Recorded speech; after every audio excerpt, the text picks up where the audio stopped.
everyone, welcome to this Inca Evo demonstration. Thanks for joining me. My name is Emma and I'll take you through the new and improved Inca system.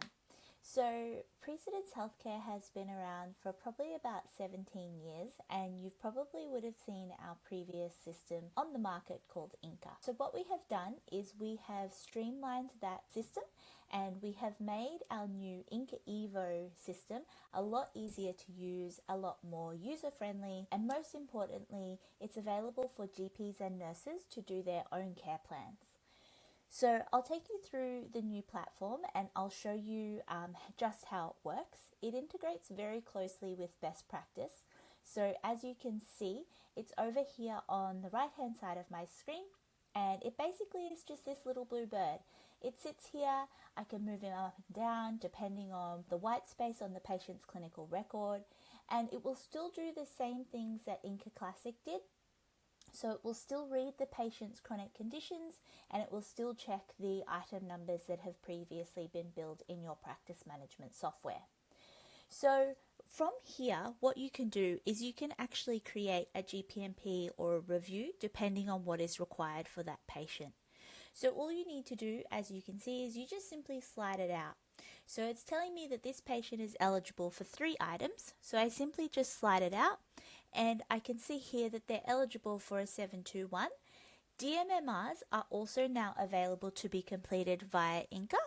And we also check the patient's eligibility for health assessments. And the over 75 health assessment will actually be available in Inca Evo very, very soon. So you come into here, you select the item that you wish to complete, and all you need to do is click on Start. And as you can see, as opposed to our old system where it would actually take you out of the workflow completely, this one will allow you to work in best practice plus also work in Inca Evo simultaneously.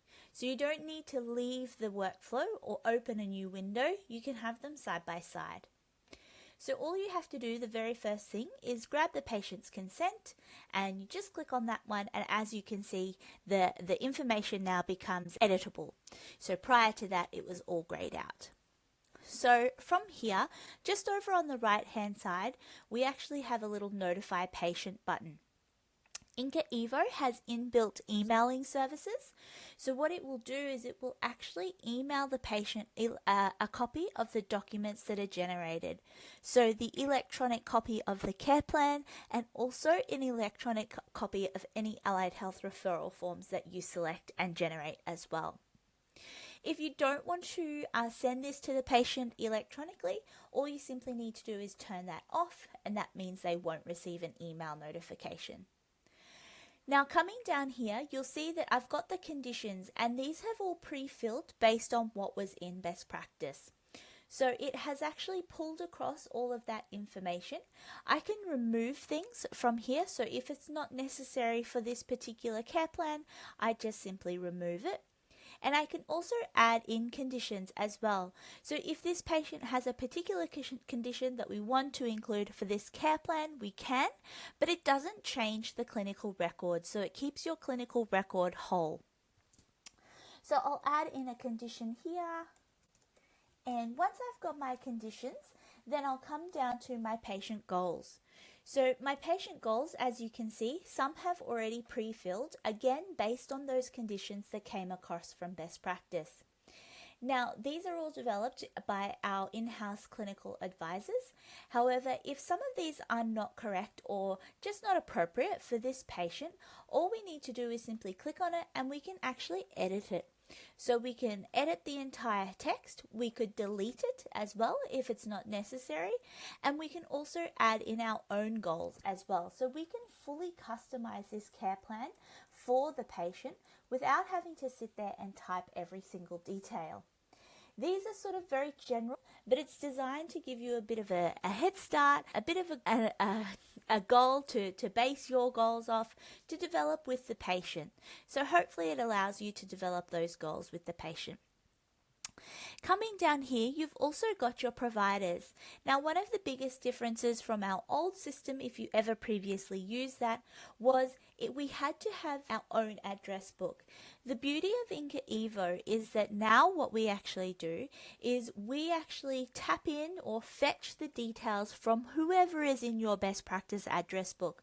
So you don't need to no longer have to update the Inca address book or update your best practice address book. It's simply just, for example, we'll get all of the details from whoever is in your best practice address book. So you don't need to update both any longer.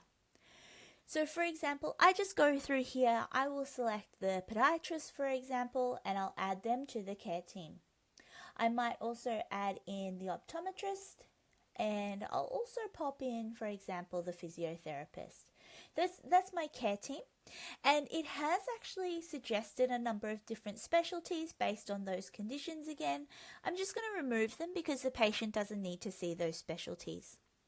So once I'm happy with my providers, I just simply come over here to the EPC visits, and all I need to do is pop in a number. So I'll just pop in a number of the different referrals that this patient might like to see. This patient will have to that provider. And as you'll see, we can also do all of the automatic sharing as well. So there's now no longer a need to do separate documentation. Inca Evo will actually generate for you the allied health referral forms, the TCA and the care plan all at the same time. And it will also do all of the electronic sending for you as well. I can choose not to share with the providers if that provider is just added in as another care team member. So I've got my providers. I'll just click on this warning here. It's just telling me that there's no communication listed. So all I will do is drop in a number so that we can send through to the provider. And I'll do that for the podiatrist as well. Just pop a number in there for them, and as you can see now we can actually share with that provider, but I'll untick the optometrist because they don't need to see this referral.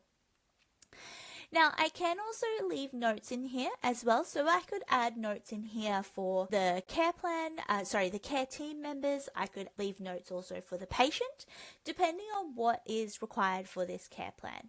So you can fully customize it for the patient. Now, if you have previously used our old system, you probably would see that this is a lot simpler and a lot smaller as well. However, we still do pull across all of that necessary information that is required for a care plan. So what you can do is you can simply just click on preview, and that will actually show you all of the information that is on the best practice record and all of the information that it's going to fetch from there and put onto the care plan. So all you need to simply do is come in here. You could remove anything that is not necessary to be on this care plan. For example, the patient may have a sensitive medication that isn't necessary. So you can just remove that one from here. It doesn't remove it from best practice, but it does mean that it's no longer on the care plan documentation. And you'll also see a little button that says refresh. So what you can do is if you do notice that something hasn't been recorded correctly, you can just simply go back into BP, you can update those details, and then you could come into here and click on refresh. So just make sure that all of the information that you need on the care plan is updated in BP prior to finalizing. So this is a copy or a bit of a preview of what's actually going to be included on that care plan documentation. Now what I can do is I can finalize. Now I'm logged in here as a GP. However, this workflow was designed for GPs and nurses. So it would be used in the exact same way if you are either GP or nurse. If you're a nurse, for example, when you come to finalize, you'd actually have the option to finalize the care plan on behalf of the GP, or you could also send to the GP for approval. Of course, the GP can just go ahead and approve.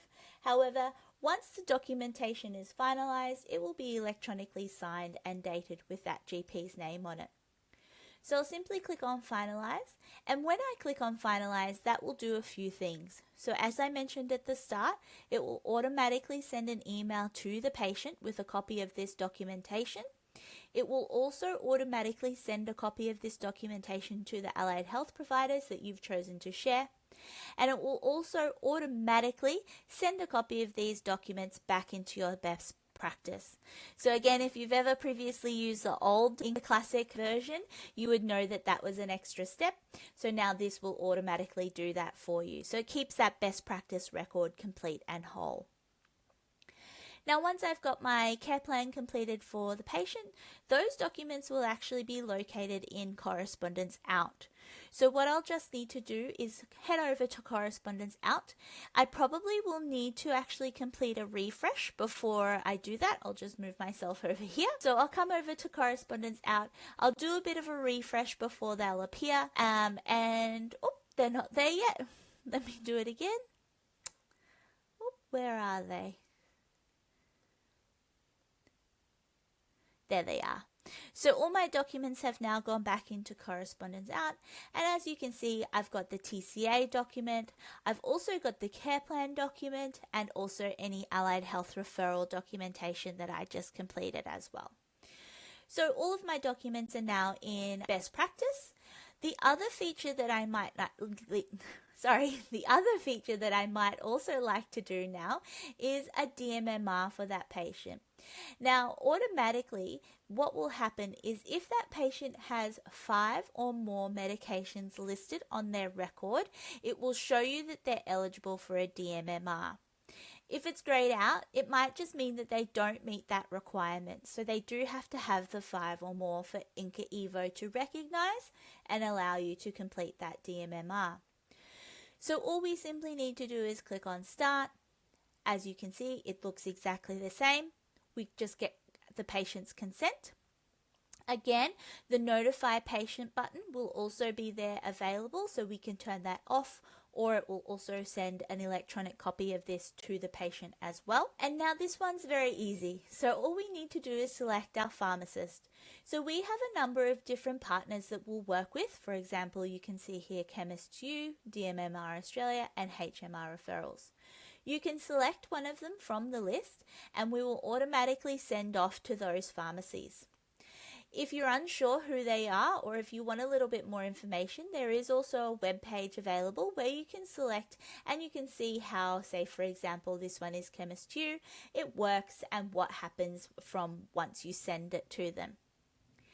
If you wanted to, you could also, for example, select a chemist that's in your best practice address book.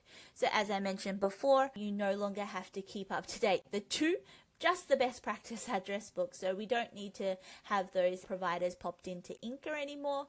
We'll just fetch them all from what's in your BP address book. So I've got Chemist Warehouse in there. I know that this patient sees them quite a fair bit. So I'm going to select that one, for example. Now, there is an option for email and also for a fax. We will prioritize email, of course, but if that doesn't work, we'll also have the fax as a fail-safe as well.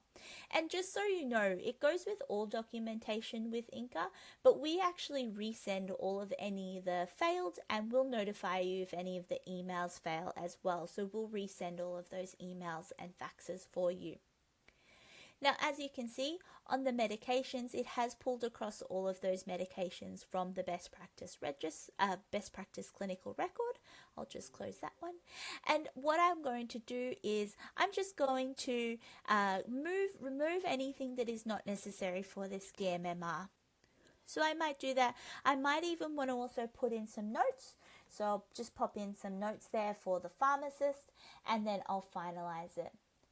And the same workflow applies as well. So if the nurse was doing this, for example, they would also have the option to send this to the GP to approve then, of course, as well, and finalize. I'll finalize that DMMR. I'll close that one. And as you'll see, the documents again will automatically go back into Correspondence Out for that patient.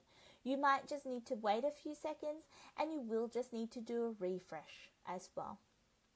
Before we do that and before we look at those documents, you'll be able to see, for example, just down what we just completed for this patient.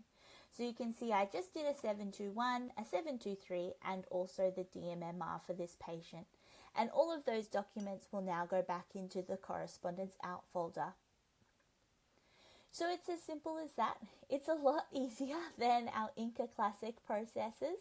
And of course, if you have any questions at all, you can always reach out to us. We'd be happy to assist you.